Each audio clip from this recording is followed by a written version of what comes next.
I went to the flea market today and bought myself this NES. I got it at a steal of a deal of $20. Now, the seller said all he had left, because he sold a bunch of games, controllers, all that, was the actual console itself, video cables, and a power supply. So I took a chance and offered him $20 and he took it.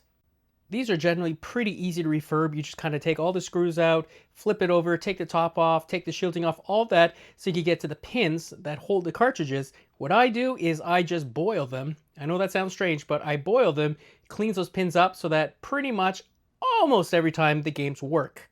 When I got this console home, I did my usual refurb where I flip it over, tried to take the screws up, but noticed most of the screws are missing.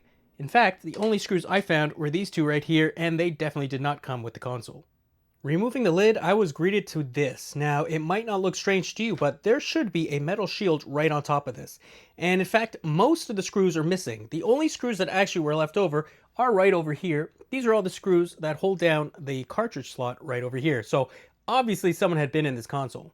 Undeterred, I did my usual cleaning of the console, so I boiled the connector in the back that holds the game in. So let's see if it worked. 3, 2, 1, and as I thought, it works perfectly. Luckily, I have another NES for parts that I can get the shielding off of most of the missing screws, but unfortunately, it looks like I was taken today. Luckily, however, I did get it to work, so I'm going to put it all back together with the missing parts, sell it off to its next home.